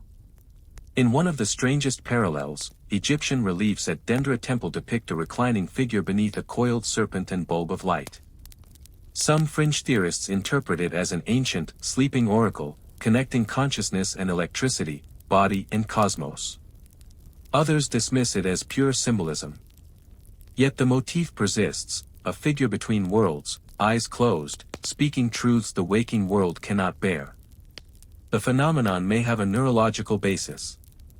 Modern sleep science identifies hypnagogic states, moments between waking and dreaming, when the brain generates imagery both vivid and rational. Many geniuses, Tesla, Coleridge, even Einstein, claimed breakthroughs in these half-dreaming intervals. Could ancient prophets have harnessed the same liminal awareness, ritualized into religion? Scholars still debate whether trance prophecy is mystical or psychological. But perhaps the two are not opposed. The ancients believed the soul, freed from the senses, could travel where the body could not. The dream was the soul's language, encrypted, symbolic, but true. When they spoke of hearing the gods, they were describing encounters with their own deeper intelligence. Even today, the myth endures. From Nostradamus to modern clairvoyance, humanity still seeks guidance from sleeping minds. We may have renamed the practice intuition, but the mechanism remains unchanged, the suspension of reason to hear what reason hides. Somewhere, perhaps in an unmarked monastery or a Himalayan cave, the legend says a prophet still sleeps, a man whose heart beats once per year, whose dreams shape epochs. When he wakes, the world will change. Scholars still debate whether he ever existed, but one truth holds, the voice of prophecy has never come from thunder, but from silence. The ancients knew that the mind at rest sees farther than the eyes awake. And so the sleeping prophet remains a mirror, reflecting not fate, but ourselves, dreaming the same dreams across the centuries. The Golden City beneath ice. Antarctica's rumored Atlantean ruins haunt explorers. Beneath miles of frozen silence, the wind screams like a living thing. The continent of Antarctica, vast and ancient, lies buried under ice thicker than mountains. It seems impossible that anything could live, or have ever lived, there. And yet, for over a century, whispers have persisted, that beneath the white wasteland lies a buried civilization, perhaps older than Egypt, perhaps even older than humanity itself. A golden city beneath the ice, the final echo of Atlantis. The first seeds of this myth were sown in the early 20th century. In 1938, the German Antarctic expedition mapped strange circular formations beneath the ice near Queen Maud Land.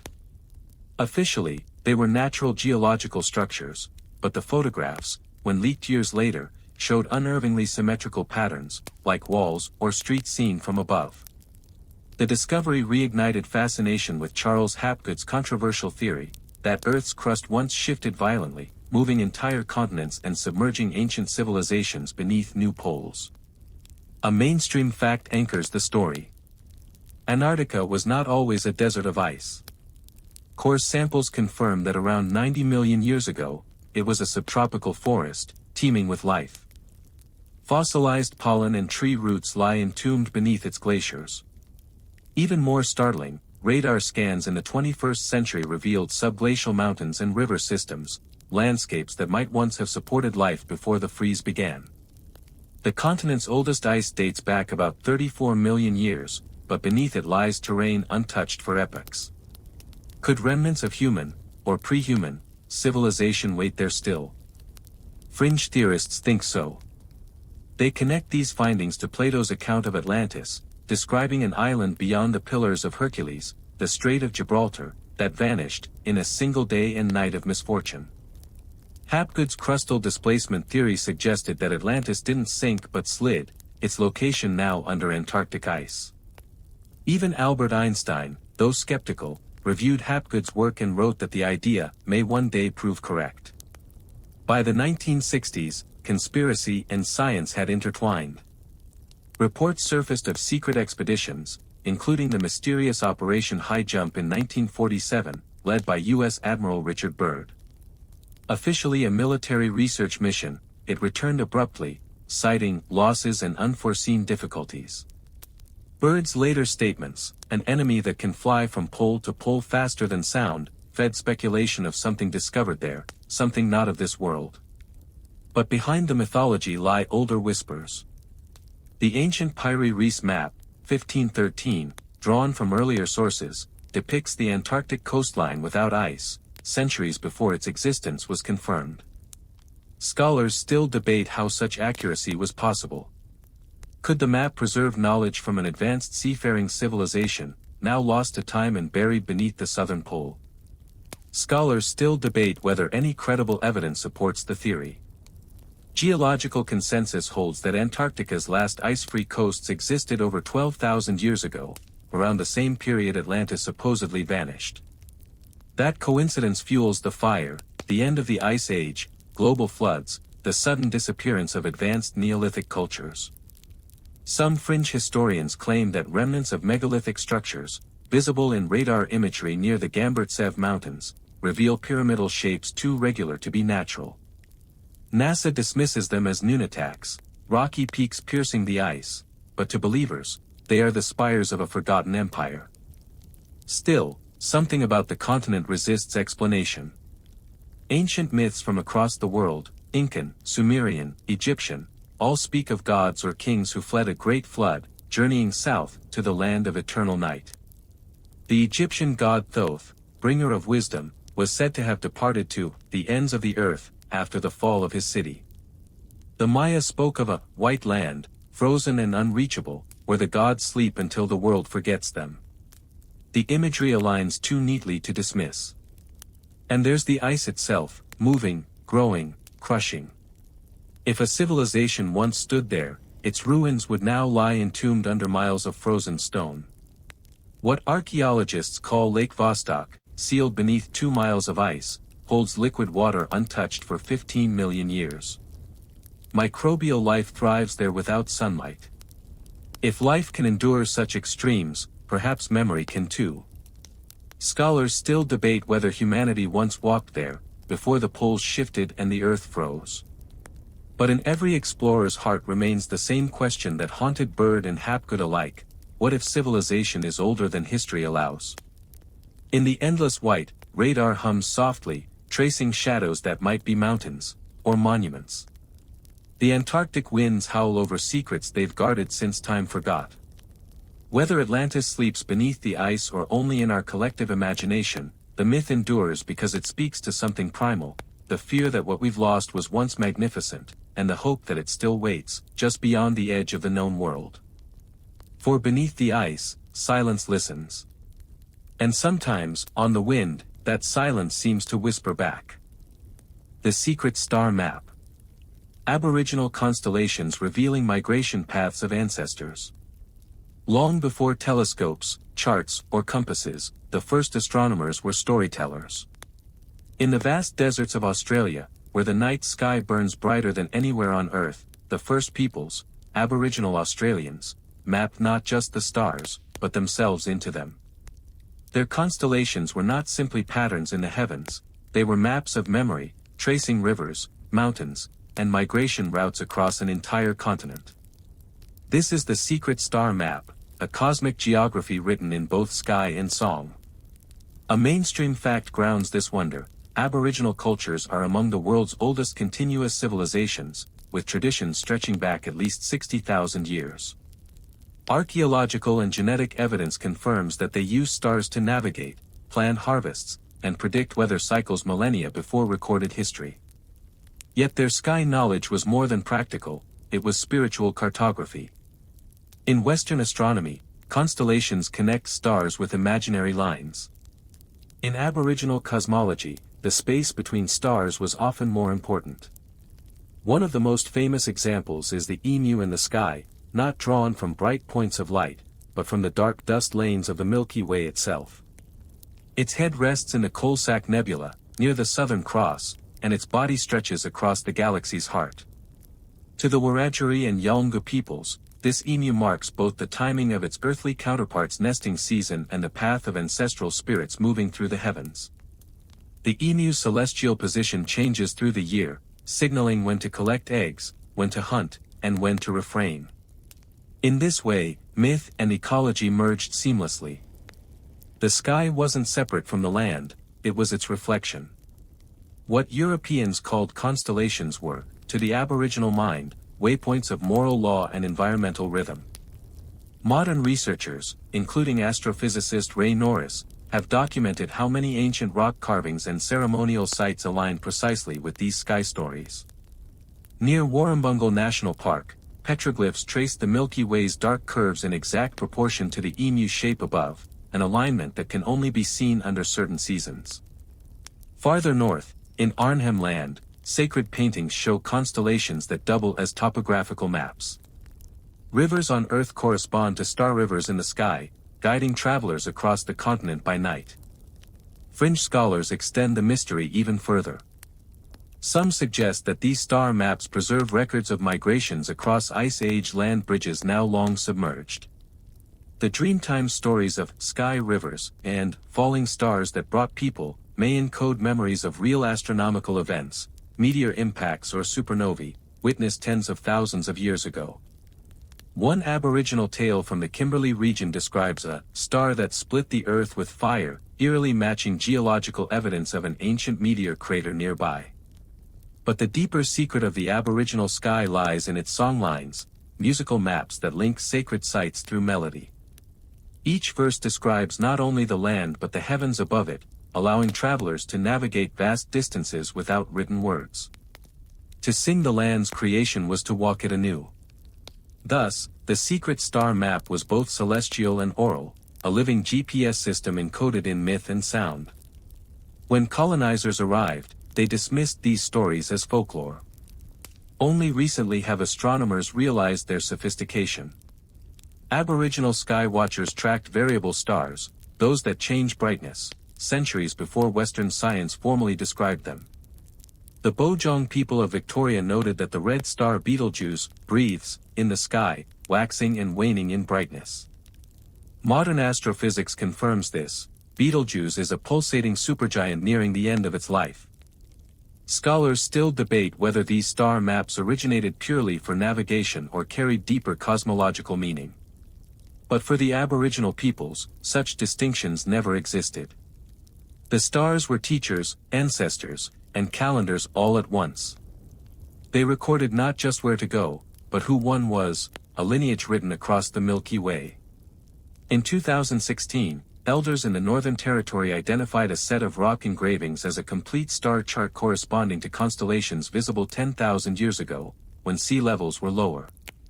If true, it represents humanity's oldest known astronomical record, proof that the sky itself was the first library. Fringe interpretations claim the maps even predict the Earth's precession cycles, suggesting an understanding of celestial movement that modern science rediscovered only recently. Whether coincidence or coded genius, the symmetry between heaven and earth in Aboriginal cosmology is undeniable. Scholars still debate how much of the Dreamtime corresponds to literal prehistory, but one truth transcends argument: the Aboriginal star maps fuse science and spirituality into one seamless worldview. On cloudless nights in the outback, the Milky Way arches so bright it casts shadows. When the emu rises full and clear, the elders say, the sky remembers. In that moment, one feels the continuity of an unbroken human story, where stars are not distant suns, but footprints of those who came before, guiding those who still walk beneath them. The Jade Tomb. A Chinese emperor sealed in mercury rivers and jade armor. There are tombs the world has seen, and those it dares not open. Beneath a quiet hill in Shaanxi province, China, lies one such grave, the resting place of Qin Shi Huang, the first emperor, who unified China in 221 BCE. His burial site is a city unto itself, a subterranean empire built to mirror the heavens and guarded by thousands of clay warriors. Yet the most astonishing part remains untouched, the central tomb chamber, where ancient chronicles claim the emperor lies encased in rivers of liquid mercury, clad in armor made of jade. A mainstream fact grounds this marvel: historical texts like Sima Qian's Records of the Grand Historian, circa 90 BCE, describe in precise detail the emperor's underground palace. According to the account, artisans built miniature mountains, rivers, and seas within it. Mercury represented the waterways, while constellations shone on the ceiling in pearls and gems. Crossbow traps were rigged to protect the chamber from intruders. To this day, archaeologists have never excavated the tomb itself, citing both respect for cultural sanctity and fear of irreparable damage to its delicate ecosystem. Scientific surveys have confirmed traces of mercury concentrations up to 100 times higher than normal in the soil surrounding the mound. This discovery lends chilling credence to the ancient text. The rivers of poison may indeed still flow beneath the earth, sealed in darkness for over 2 millennia. The choice of mercury was not madness, it was myth. In Chinese alchemy, mercury was called the essence of cinnabar, a liquid metal believed to hold the power of immortality. The emperor, obsessed with eternal life, consumed mercury elixirs throughout his reign, slowly poisoning himself in pursuit of godhood. In death, he sought what life denied him, preservation through alchemical perfection. The jade armor that encased his corpse, discovered in the tombs of later Han nobility, was crafted from thousands of overlapping tiles sewn with gold or silver wire. Jade, considered incorruptible, was thought to prevent decay and guide the soul safely into the afterlife. Fringe theorists view Qin's tomb not merely as a mausoleum but as a cosmic mechanism, a literal recreation of the universe in miniature. The alignment of the surrounding burial mounds corresponds to major constellations, and the terracotta army itself faces east, toward the rising sun, the direction of rebirth. Some researchers suggest that the tomb's layout forms a hidden mandala, its geometry mirroring Taoist principles of balance between heaven, earth, and man. In Taoist cosmology, jade symbolizes the imperishable essence of heaven, while mercury represents the ever-changing essence of earth. Together, they embody transformation, an eternal circuit between matter and spirit. By sealing himself within both, Qin Shi Huang was not only entombed but transmuted, hoping to awaken one day as a divine being. The tomb was less a grave than a cocoon.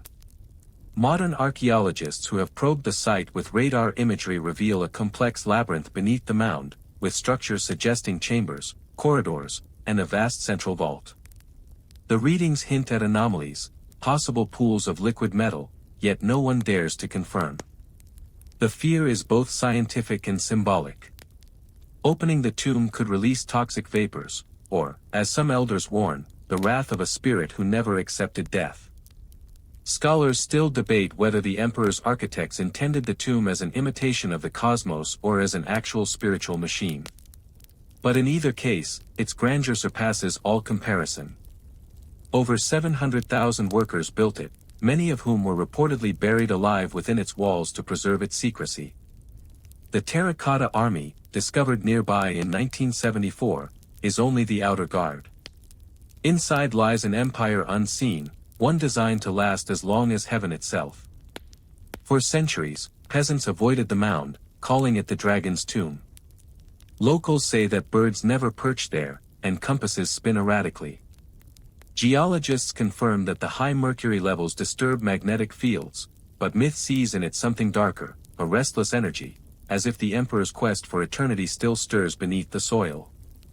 Fringe theories claim that the Jade armor, far from symbolic, could have acted as a primitive preservation system. Jade's chemical stability and potential antibacterial properties might indeed slow decay, while Mercury's dense atmosphere could inhibit microorganisms. Whether by superstition or accident, Qin's obsession may have achieved a strange kind of immortality after all. Scholars still debate when, or if, the tomb should be opened. For now, it sleeps, its secrets sealed by the same earth that once bore an empire. Above it, grass grows. Beneath, the Emperor waits in his jade and poison palace, surrounded by rivers that shimmer without light. It is said that he will rise again when heaven and earth align, that the jade tomb will open not by hand, but by time itself. Until then, the first emperor remains the closest humankind has ever come to becoming a god through stone, metal, and madness. The Bronze Gods. Artifacts that seem alive under torchlight. In dim-lit temples and forgotten tombs across the ancient world, archaeologists have uncovered figures that do not quite seem dead, bronze statues whose eyes shimmer as if aware, whose surfaces pulse with a warmth that feels disturbingly organic. Some whisper, when the air is still, that these are not merely depictions of gods, but the gods themselves, bound in metal, watching through centuries. They are called the Bronze Gods, relics of civilizations that believed divinity could be forged, not just worshipped. The story begins in the Aegean, around 1500 BCE, where artisans of the Minoan and Mycenaean cultures first perfected the lost wax casting technique. By pouring molten bronze into delicate molds, they created statues so lifelike that, by flickering firelight, they seemed to breathe. A mainstream fact grounds this legend: the Greeks later inherited this craft and imbued it with myth. The blacksmith god Hephaestus was said to have fashioned living statues, automata that could walk, speak, and serve the gods. The philosopher Aristotle even wrote that, if every tool could work itself, master and slave would no longer exist. In his words, technology itself was divine mimicry. The most famous of these legends was Talos, the bronze giant who guarded Crete.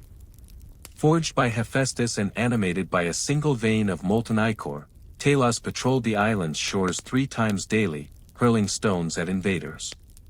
He was said to bleed from one point only, his ankle, where his life fluid could be drained. To the ancients, Talos was not fantasy but a warning: when man gives breath to metal, he invites both power and peril. Fringe historians argue that such myths may hide fragments of forgotten technology. The Greek engineer Hero of Alexandria created mechanical temples that opened their own doors when fire was lit, steam pressure converted to motion. His singing birds and self-filling cups astonished Romans who thought them divine. Could legends of animated statues have begun with such automata, ritual devices that blurred magic and engineering? In the Near East, the bronze cult statues of Babylon and Assyria were treated not as art but as living beings. Priests performed ceremonies known as mispai, opening of the mouth, to awaken the statues, ritually feeding them and clothing them daily. Their eyes, often inlaid with shell and lapis lazuli, caught torchlight in such a way that observers swore they moved. Modern archaeologists note that these eyes were designed precisely for that effect, to glimmer alive when lit from below. The gods did not merely look upon the faithful, they looked through the metal. In Egypt, bronze figures of Osiris and Anubis were cast in poses of motion, their surfaces burnished to mirror light. Hieroglyphic texts describe them as bodies of eternity, vessels through which divine essence flowed. During temple rituals, they were anointed with sacred oils that darkened the bronze, making it gleam like living flesh. In the stillness of a sanctum, surrounded by chanting and flame, the illusion would have been complete. Fringe theorists go further, suggesting these statues may have exhibited faint electromagnetic fields caused by their composition and environment. The mixture of copper and tin, combined with static from linen robes and mineral dust, might have created subtle sensations, tingling skin, the smell of ozone, that the ancients interpreted as divine presence. In darkness and devotion, perception easily transforms into revelation. In China, the mysterious Sanxingui bronzes, mask-like faces with protruding eyes and intricate headdresses, remain among archaeology's greatest enigmas. Created around 1200 BCE, they bear no resemblance to any known culture of the time. Some masks stand taller than men, their expressions frozen between majesty and terror. When uncovered in 1986, their patina caught sunlight in such a way that workers described them as breathing. Scholars still debate what civilization made them, or why they were buried intact in sacrificial pits. And then there is the dancing Shiva of India, cast in bronze around the 10th century CE, eternally poised between creation and destruction.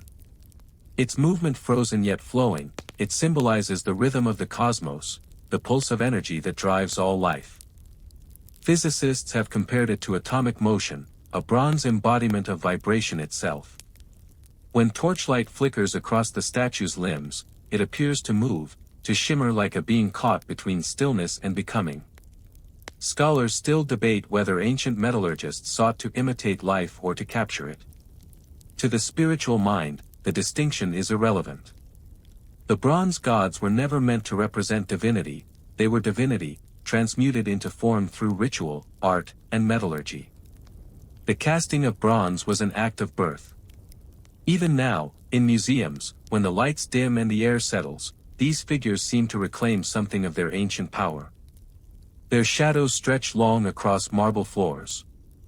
Their eyes glint faintly. You could swear they breathe. Scholars still debate whether it's mere artistry or something older, the residue of centuries of belief, energy embedded in alloy. But perhaps the truth is simpler. When we look at them, we see the reflection of our oldest ambition, to forge the eternal from the impermanent, to make matter speak. For bronze does not die, it only waits. And under the flicker of flame, the gods still move. Conclusion. Across epochs and empires, humanity has sought to make sense of mystery, by stone, by fire, by ink, by dream. From the whispering walls of temples to the black mirrors of diviners, each of these ancient enigmas reveals the same desire, to bridge the visible and the unseen. The ancients were not primitive, they were experimenters in eternity, testing spirit and science alike. Whether it was the alchemist's caduceus, the pharaoh's star tomb, or the emperor's jade cocoon, every mystery began as a question we still ask: what lies beyond? Scholars still debate what truth hides in these stories, whether physics, myth, or memory, but perhaps that very uncertainty is the point. The world has never lost its magic, we've only renamed it. The mysteries remain, waiting not in distant ruins, but in the quiet places where knowledge meets wonder.